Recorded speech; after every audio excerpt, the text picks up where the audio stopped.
Fala aí, torcedor, trazendo mais um vídeo aqui no nosso canal. E nesse vídeo para a gente falar aí do empate entre Bahia e Corinthians pelo Campeonato Brasileiro, 1-1 na Fonte Nova.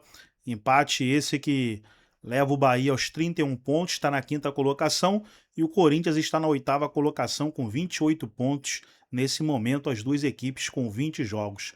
Os gols da partida marcados pelo Angileri pelo Corinthians e o David Duarte pelo Bahia. Vamos trazer o pós-jogo aí, vamos trazer o Neto, o Benja, o Mano, vamos compartilhar aqui no nosso canal para a gente reagir, mas antes, quero convidar você que ainda não é inscrito aqui no nosso canal, se inscreva, ativa o sininho das notificações para você não perder nada. Vamos aí para o pós-jogo, fica até o final do vídeo, no final do vídeo eu vou trazer aí a classificação atualizada do Brasileirão 2026.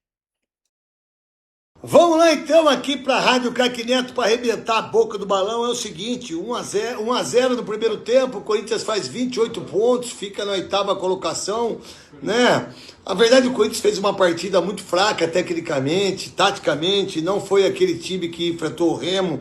O resultado é bom pra caramba. Um empate jogando na Fonte Nova contra o Bahia é muito legal, o Bahia tem 31 pontos, né? Mas dava para ganhar o jogo.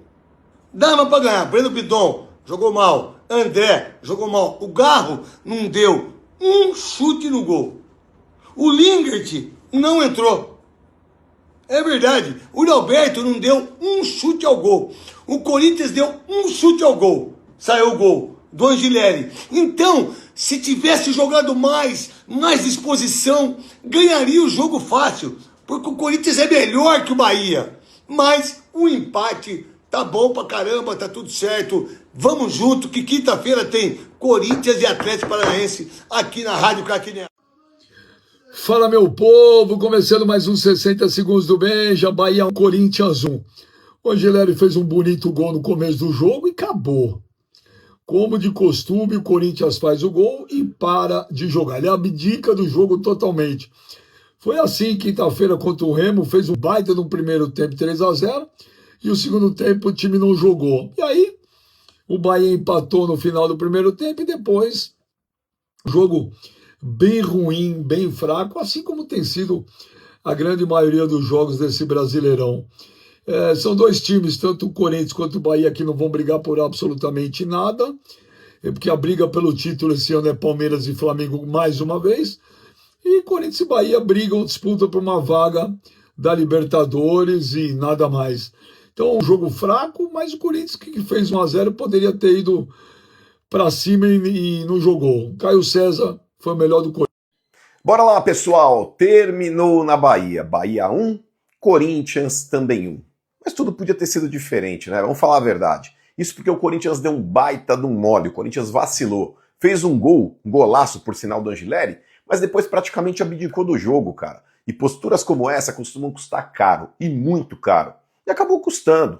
Abriu o placar ali, por que não aproveitar o momento psicológico todo a seu favor e ir pra cima do adversário para tentar fazer o segundo e matar o jogo, o terceiro, enfim. Mas pra quê, né? Vamos deixar o adversário respirar, vamos deixar o adversário se recompor. E foi o que aconteceu, cara. O Bahia empatou e depois foi melhor o jogo inteiro porque o Corinthians não asfixiou o Bahia quando podia ter feito, cara.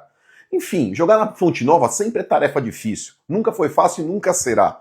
E a classificação do Bahia no Campeonato Brasileiro comprova isso, pessoal. Mas eu repito, se o Corinthians tivesse feito o gol logo quando fez, com o Angileri, e tivesse ido pra cima pra tentar dar aquele abafa, meter uma pressão, uma blitz, poderia ter tido uma sorte melhor no jogo. Mas enfim, bola pra frente, paciência. O Corinthians perdeu uma posição, mas continua lá em cima na tabela, ainda é o 8º colocado, e que assim seja, para que possa jogar as Copas quando tiver que jogar com mais tranquilidade, sem pressão de ter que estar fazendo conta para fugir da zona de rebaixamento.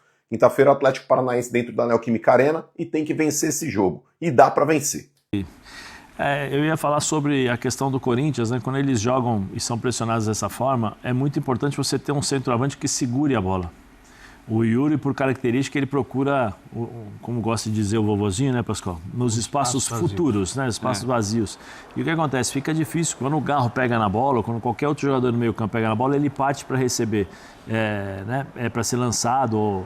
E aí é o complicado, porque muitas vezes ele precisa parar, segurar essa bola para o time sair um pouquinho mais, ter um pouco mais de respiro, né? E conseguir sair desse abafo e poder chegar com mais homens à frente para poder jogar. E ele não consegue. E aí fica dependendo. Por exemplo, o Caio César, que era a válvula de escape, não conseguiu jogar porque o lateral esquerdo do Bahia vinha o tempo todo. Né? E o Bahia... Caio César agora passou as dificuldades físicas. Tá bem, né?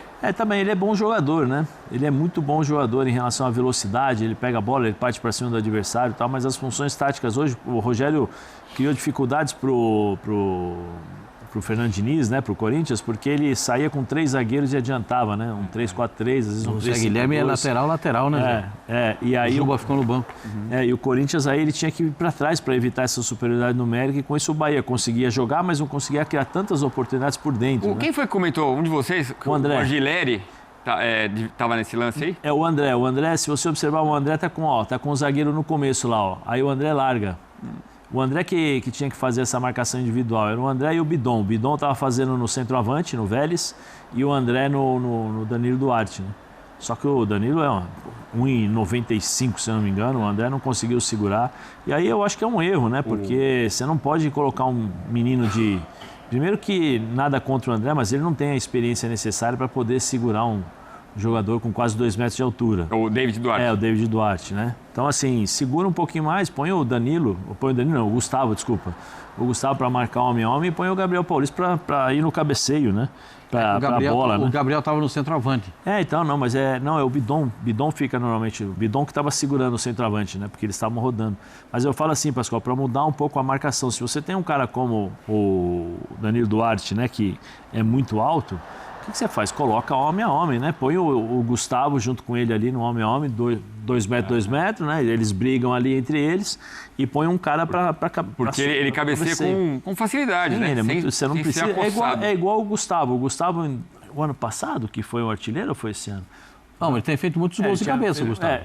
O Corinthians tem uma jogada que você coloca no alto, no segundo pau, ou uma bola mais alta, e ele vem de trás, né? Os caras fazem o bloqueio e ele sai e vem para cabecear. É a mesma coisa que fez o Bahia. Fez na Libertadores alguns gols, né? Ele fez bastante. Ano. Aliás, Corinthians e Rosário Central, você vai ver com a gente aqui na ESPN. Já, tá chegando. Depois da Copa do Brasil, já chega a Libertadores. Mas vamos lá para a Arena Fonte Nova com o repórter Vladimir Bianchini, que tem as informações. Já também Fernando Diniz falando aqui no Equipe F. E aí, Vlad, estádio cheio hoje, 1-1. Acho que qualquer corintiano assinaria esse resultado, hein, Vlad? Com certeza, Edu, um grande abraço para você, para o pessoal do estúdio, também para os fãs de esportes. Um resultado que foi melhor do que o desempenho em campo para o Corinthians, que chegou a 4 jogos sem derrotas no Campeonato Brasileiro. Para o Bahia também, mais uma partida sem perder, mas a torcida ficou com aquele gostinho de que poderia ter sido ainda melhor, né? Já que foram 3 gols anulados. Nessa questão do jogo de hoje, a gente viu principalmente o primeiro tempo muito quente, a torcida, principalmente o Rogério Ceni, reclamando muito com a arbitragem. Já no segundo tempo, depois de toda aquela confusão antes do intervalo, as equipes voltaram um pouco mais mornas, assim, o próprio jogo mesmo ficou um pouco mais frio, mas mesmo assim algumas boas chances de jogo até o final da partida. O empate que foi um resultado que não foi ruim para as duas equipes, mas é aquela coisa, poderia ter sido um pouco melhor para o Bahia, para o Corinthians. Foi um resultado que realmente foi bastante até comemorado. A gente vai descobrir como que o Fernando Diniz vai reagir a essa questão, a gente vai conversar com ele daqui a pouquinho também na entrevista coletiva. O Corinthians que enfrenta agora o Atlético Paranaense em casa, não tem o Andileri, que está suspenso. Isso vai ser um problema muito grande, já que o Bidu está machucado, então pode ser que o Fernando Diniz seja obrigado a improvisar algum jogador no setor. Já o Bahia visita o Fluminense na quarta-feira. E uma informação de última hora aqui da Lili Nascimento e também do Bruno Andrade: o Memphis Depay acertou a renovação de contrato com o Corinthians por 2 anos, e aí mais 1 ano caso atinja algumas metas. Ainda não assinou o vínculo, não assinou o contrato novo, mas já está praticamente tudo certo, então poderemos ter finalmente um fim da novela Memphis Depay. Volto com você, Edu. Valeu, obrigado, Vlad. Qualquer novidade, você chama, a prioridade é sua, inclusive com o Fernando Diniz falando sobre esse empate fora de casa do Corinthians. Obrigado por enquanto. Classificação do Campeonato Brasileiro, com esses 2 jogos concluídos neste domingo. Tivemos 3 ontem, né? O Palmeiras segue líder com 44, o Flamengo vai a campo daqui a pouquinho 37, Atlético Paranaense venceu o Inter, foi a 36, Fluminense 32. Que campanha do Furacão, hein? Espetacular na terceira colocação. O Bahia, 1 pontinho, foi a 31. Bragantino, 30. O Botafogo venceu o Cruzeiro, vamos falar sobre isso já, foi a 29. Corinthians, 28. Cruzeiro, 27. Curitiba, 26 pontos ganhos. Na segunda página, Vitória, 26. São Paulo, 25. Atlético Mineiro, 25. Santos empatou apenas com a Chapecoense, 22. Internacional perdeu para o Furacão, 21. Grêmio, 21. Vasco empatou com o Mirassol, 21 e 20. O Remo também na zona de rebaixamento com 18 e a Chape é a lanterna com 10 pontos ganhos. A gente vai falar do Memphis Depay já, desse acordo, mas eu só não queria deixar passar que a gente falou bastante do Ramon Abate-Abel, da permissividade, deixando os jogadores se estranharem em campo, pouquíssimo tempo de bola rolando no final das contas, né? Teve um momento no segundo tempo que o Hugo se joga, que é para ter a parada de hidratação, né? Que o Fernando Diniz chama todo mundo. Que é um subterfúgio, que a gente sabe disso, que na Copa não acontecia, né? E eu tô falando isso porque as regras da Copa ajudaram a ter mais bola rolando, né? E agora, no dia 10 de agosto, a gente vai ter a reunião da CBF para resolver quais regras a gente vai implementar aqui. O Sérgio Garcia hoje assina um texto espetacular no Globo e ele fala, a gente tem que abraçar algumas dessas regras, não, né? Pode colocar todas. Pode colocar todas. Inclusive do da Boca. Inclusive da Boca. Pode colocar parece todas. que essa CBF não quer adotar. Não quer porque... Por quê, Pascoal? Eu também não sei. Bom, a gente faz o nosso apelo aqui, né? Publicamente também. Tem que deixar sem. Por que não? Evitar o preconceito, o racismo? Claro. Não. E outra, tira o que fala, tira a mão da boca. Tem nenhum problema. Ué. Aí ajuda os jogadores a serem mais educados, né? Um pouquinho mais, né? Então não tem essa, não. Eu acho que se eu sou o presidente, eu falo assim, todas as regras que valeram na Copa do Mundo irão valer aqui no Brasil. Por que não pode? A minha pergunta é, por que não pode essa daqui no Brasil? Não pode. Por que não pode? Na Comebol a gente já sabe que não vai ser usado. É lógico, né? Comebol, você viu quem assistiu ao lado do presidente da Comebol todos os jogos da Argentina? Quem? O presidente da AFA. É normal. Qual é o país que mais tem... Nós temos mais episódios em relação aos preconceito, né, racial com o Brasil? É a Argentina. Né? Lógico que a Comebol não quer. Você acha que a Comebol vai ter coragem de punir? Não vai punir.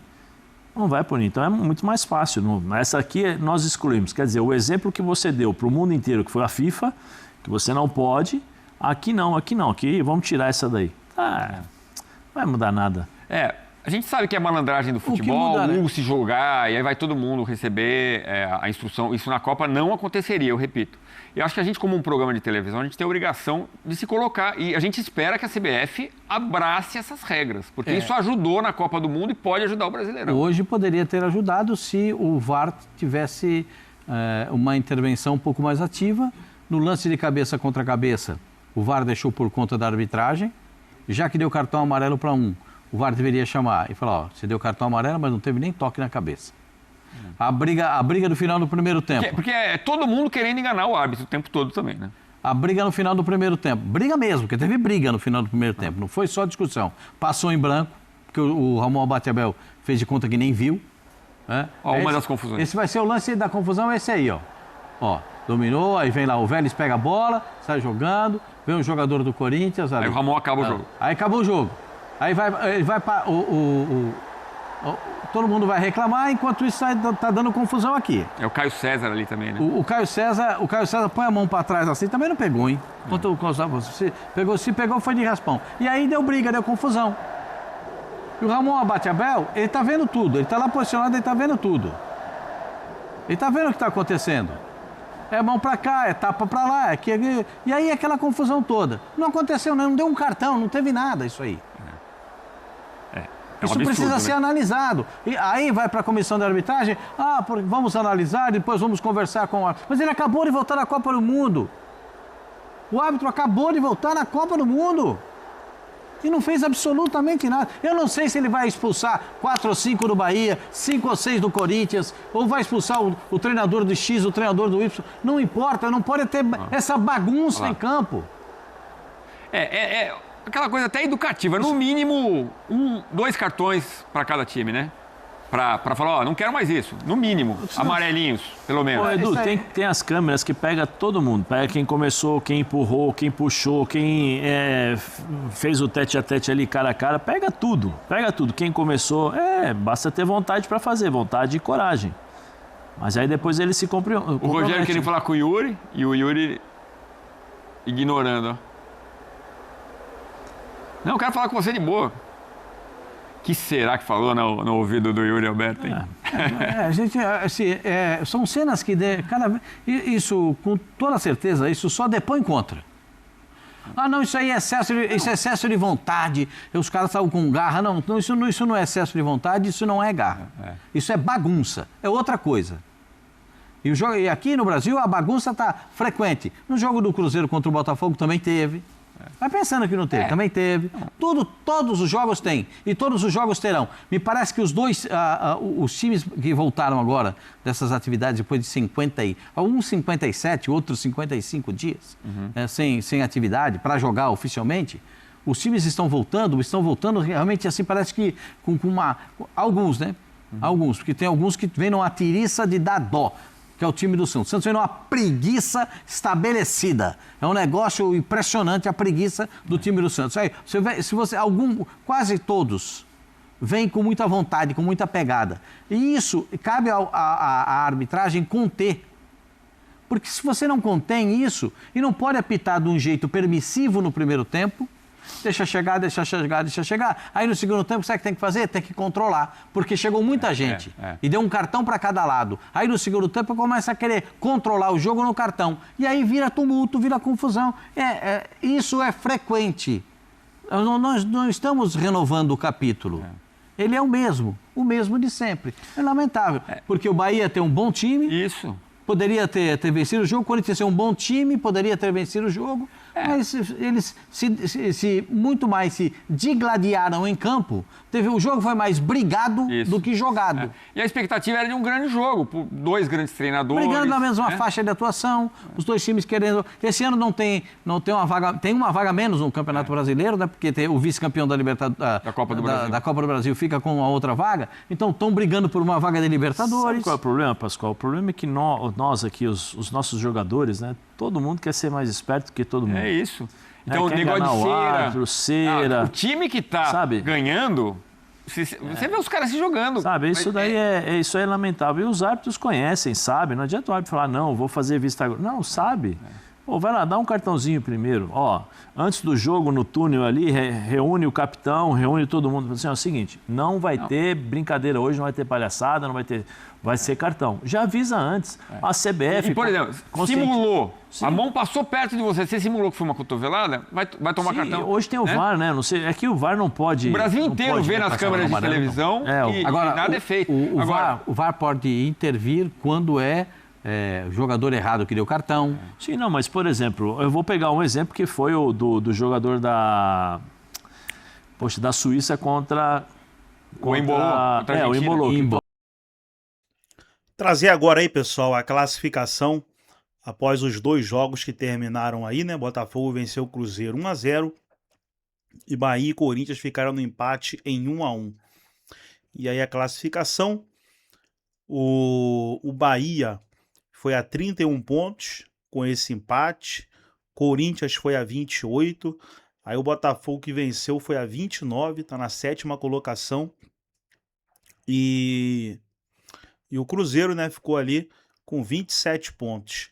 Teremos ainda 6h30 Flamengo e São Paulo, Bragantino e Coritiba, Grêmio e Fluminense, e 7h30 Palmeiras e Atlético Mineiro, Remo e Vitória. Ainda temos esses jogos hoje.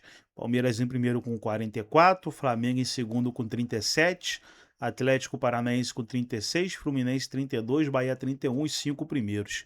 Gostou do vídeo? Deixa o like, se inscreva no canal, ativa o sininho das notificações. Forte abraço a todos e até o nosso próximo vídeo aqui no nosso canal.